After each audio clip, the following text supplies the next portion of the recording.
तो दोस्तों जैसे कि हमको पता है कि विश एंजल ने कहा था कि यूनिवर्स 7 में सिर्फ 5 सैयन हैं।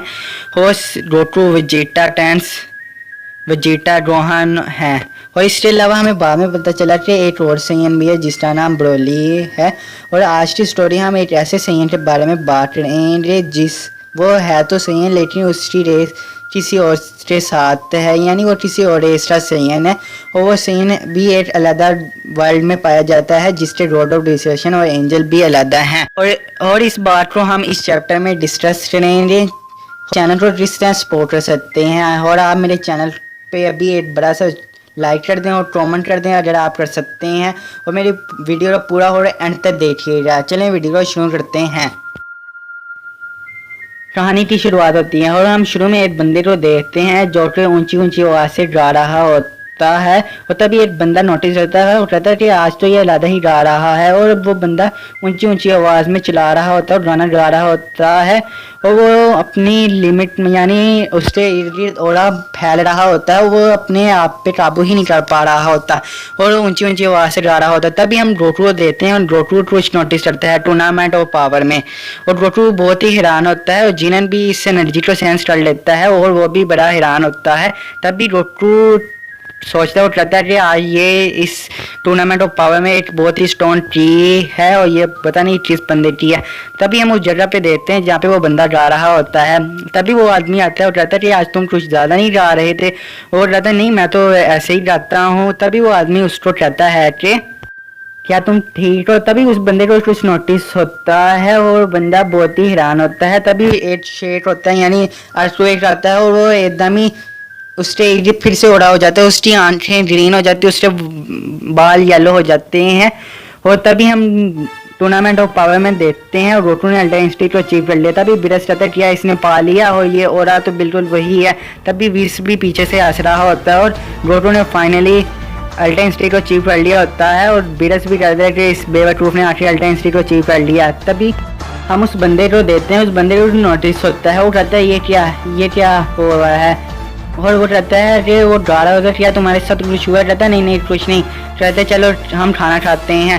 तभी गोकू पावड़ा पड़ता है और जीरन भी, और गोकू और जीरन की बैटल शुरू हो जाती है और दोनों आपस में लड़ रहे होते हैं और दोनों एक दूसरे पे बारी पा रहे होते हैं। तभी फिर उस दुनिया में फिर से अर्थक्वेक आना शुरू हो जाता है और पूरी दुनिया हिलना शुरू हो जाती है। तभी एक बोर्ड नीचे से गिरता है और एक बच्ची के ऊपर गिरने लगता होता है। तभी वो आदमी उसको देख लेता है और एक गुस्से में आता है और एक ब्लास्ट मारता है और वो बोर्ड पे जाके लग जाता है और फिर से उसकी आंखें पीली हो जाती है, उसका ओड़ा येलो हो जाता है और बोर्ड टूट जाता है। तभी वो लड़की बच जाती है और वो बोर्ड नीचे गिर जाता है और हमें पता चलता है कि ये लड़का बचपन से ही अपनी एबिलिटी पर काबू नहीं कर सकता। जब इसको गुस्सा आता है तो ये ट्रांसफॉर्म हो जाता है सुपर सैयन में और इसने ब्रैड ट्रेनिंग के ही अपने आप को सुपर सैयन 2 में पुश कर लिया है। और जब ये फाइट करता है तो इसको गुस्सा आता है तो ये सुपर सैयन की ट्रांसफॉर्मेशन को हासिल कर लेता है। और ये सब कुछ इसने ब्रैड ट्रेनिंग के की है और इसने ट्रेनिंग कभी भी नहीं की और ये अपनी एबिलिटीज़ को नहीं काबू कर सकता और ना इसको ये पता है कि ये एबिलिटीज़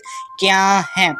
और तभी इसके बाद हम देखते हैं कि वो उस डार्क रोड ऑफ डिस्ट्रक्शन को टूर्नामेंट ऑफ पावर की वजह से अर्थ उस जगह पे अर्थक्वेक आने की वजह से वो रोड ऑफ डिस्ट्रक्शन से जिनमें इंटरेस्टेड हो जाता है। और तभी उसको ऋषि को कहता है कि यहाँ पे एक सैयन है, मुझे लगता है जैसे बीरस के पास है। तभी वो एंजल कहती है सैयन जी यमोशी की तरह। तभी हाँ वो कहता है कि हाँ मुझे भी लगता है। तभी वो रोड ऑफ डिस्कशन कहता है कि वो सही है बिल्कुल यमोशी की तरह है और मेरे पास आजकल बहुत ही फालतू टाइम है और मैं उसको कहाँ पे ढूंढ सकता हूँ। तभी वो एंजल कहती है कि रोज़ समय मैं आपके लिए एक इंटरेस्टिंग बंदा ढूंढ लूँगी, आप उसको उसके बारे में क्या सोचते हैं। तभी हमें पता चलता है वो रोड ऑफ डिस्कशन का नाम गाड़ू है और एंजल का नाम है कियूशिया। दोस्तों ये रोड सबसे ग्रैंड रोड ऑफ डिस्कशन है और ये इसको रोड ऑफ डार्कनेस भी कहते हैं क्योंकि ये तबाही का देवता हर चीज़ को तबाह करने में ज़रा भी देर नहीं करता और हर चीज़ को तबाह करता रहता है।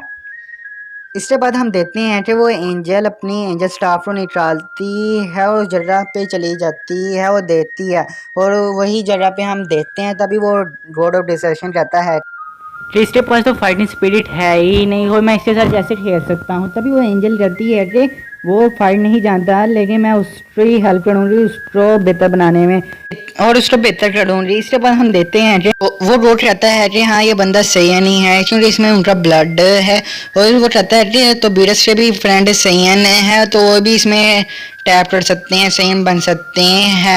होटियाँ वहाँ पे होर्सेन भी हैं या नहीं। तभी वो एंजल बताती है कि मैं सिर्फ गोकू और वेजिटा की फैमिली को जानती है। रोहन सन गोकू का बेटा है और पैन उसकी ग्रैंड डॉटर है और टैन से वेजिटा का बेटा है, लेकिन उनका खून कमज़ोर है। तभी वो रोड रिसेशन चलता है, क्या क्या तुम क्या रही हो। इसके बाद हम देखते हैं कि वो एंजल कहती है कि गोकू बहुत सालों पहले इस अर्थ पे गया था, वहाँ पे 8 लोगों से मिला और वहाँ पे एक नई रेस का जन्म हुआ है। और इसके बाद वो कहते ही है कि और सैयन का ब्लड बहुत ही कमज़ोर है और इस वजह से हम उनको सैयन को महसूस नहीं कर पाते।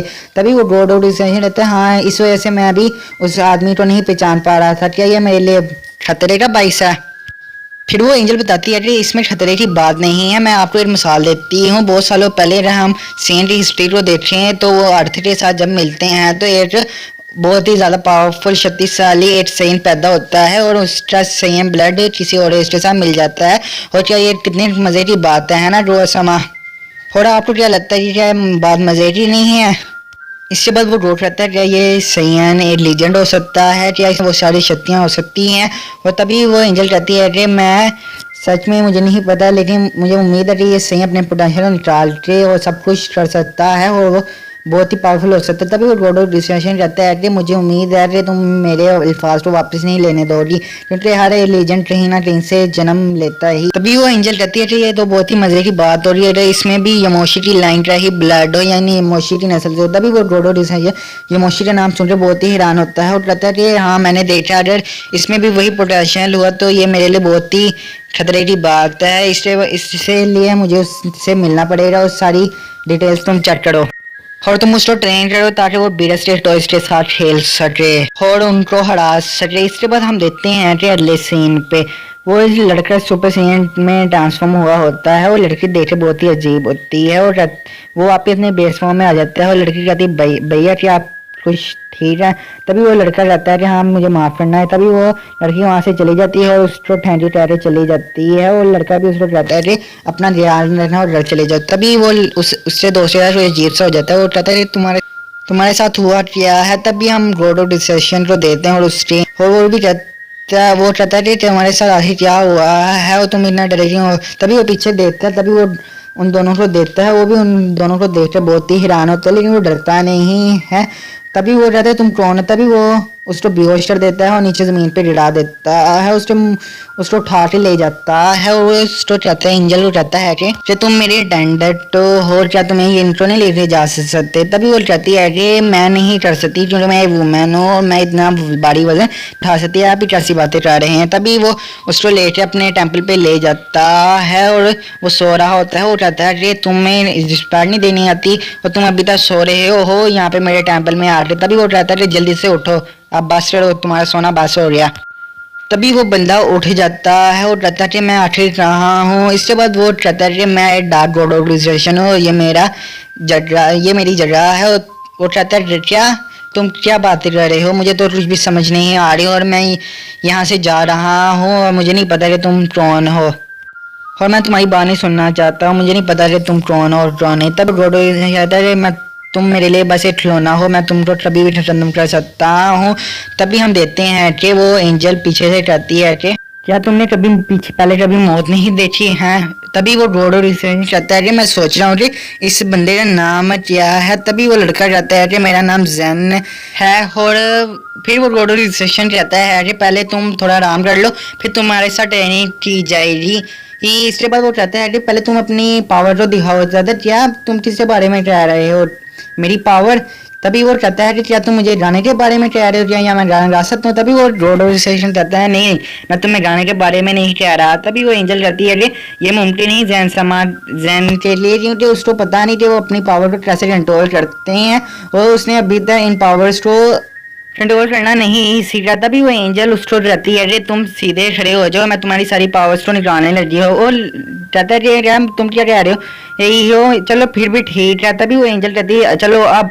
तभी वो अपनी स्टिक का इस्तेमाल करती है, उसकी सारी पावर्स को अनलॉक कर देती है। तभी वो पावर अप करना शुरू हो जाता है और अपनी सारी पावर्स को निकालने की कोशिश करता है। वो पावर आखिरकार वो सुपर सैयन 2 में चला जाता है, जो कि उसकी फुल पावर है और उसने अपनी पूरी पावर को अनलॉक कर लिया है और अपनी इस पावर पे अब काबू करना सीख चुका है। तभी वो रोड कहता है कि तुम बहुत ही कमाल के बंदे हो, तुम्हें बहुत ही कमाल का पोटेंशियल है, मैं इसको तुम्हारे निकालने में मदद करूंगा। तभी वो हाथ से एक चीज निकालता है और कहता है क्रियोशी इस ट्रेजेंट को यहाँ पे भेज दो। तभी क्रियोशी कहती है कि चलो ठीक है।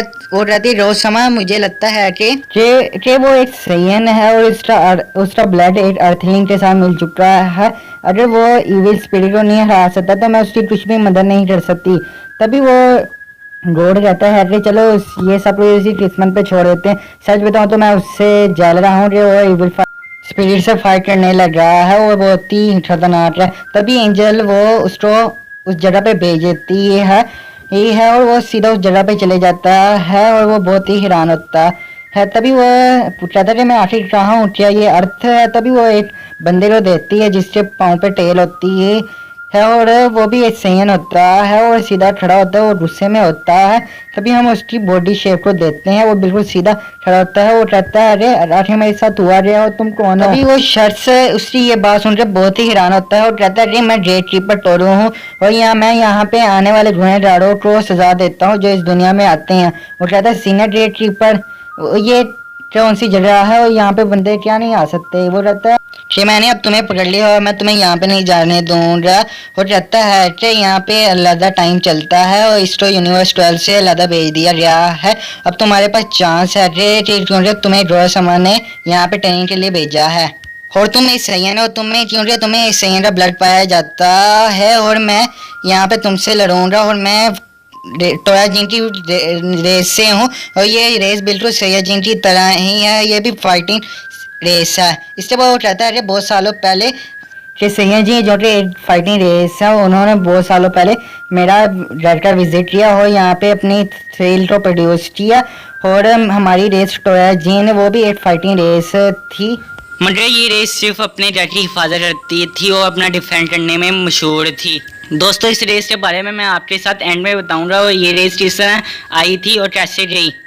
इसके बाद हम देखते हैं कि वो आदमी फिर से उसको कहता है कि तुम में सैयन जिन का ब्लड है और मेरे इस दुनिया में ये काम है कि वो बंदे जो पावरफुल हैं उनके अंदर से इविल स्पिरिट को ख़त्म करना है। फिर वो जैन कहता है कि हमेशा पावर लोगों को बुरा नहीं बनाती, मगर उनके दिल में अगर बुराई हो तो वो उनको मैनिपुलेट करती है और वो सारी उम्मीदें खत्म हो जाती है। कि तुम मुझे ऐसे क्यों देख रहे हो सैयन, और तुम बैटल में क्यों नहीं लड़ते हो, तुम अपनी सारी पावर को इस्तेमाल करो और एक पीसफुल दुनिया को बनाओ और उसकी हिफाजत करो और कमज़ोर लोगों को भी मुश्किलात से बचाओ और तुम्हारा ये मिशन है इसलिए तुम्हें यहाँ पे भेजा गया है। तभी जैन कहता है कि अच्छा मैं भी पीसफुल दुनिया एक सैयन कैसे कर सकता है ये। तभी वो चाहता है कि मैं एक और तरीके से इस दुनिया को महफूज कर सकता हूँ, क्या मैं यहाँ पे मैं गाना गा सकता हूँ शांति के लिए। तभी वो कहता है कि क्या गाना, वो भी शांति लाने के लिए। वो आदमी कहता है कि चलो मुझे अब तुम्हारी सारी एबिलिटी को सिखाना पड़ेगा तुम्हें, और जैसे तुम पैदा हुए थे और जिस एबिलिटी का तुमने फ्यूचर में इस्तेमाल करना वो मुझे सबको कुछ सिखाना पड़ेगा। तभी वो बंदा गुस्से में होता है। दोस्तों इसी तरह ये मांगा खत्म हो जाती है और मैं क्या था ना टोया जिन के बारे में मैं बताऊंगा और वो जनरेशन क्या है वो आप यहाँ पे पढ़ लें। दोस्तों अगर आपको ये मेरी वीडियो अच्छी लगी है तो इसे लाइक कर दें और अगर आपने मेरे चैनल को सब्सक्राइब नहीं किया तो वो भी कर दें ताकि मैं आइंदा आने वाली वीडियो जल्द से जल्द ला सकूं। और चलें आपसे वीडियो में मुलाकात होगी, तब तक के लिए इजाज़त दीजिए।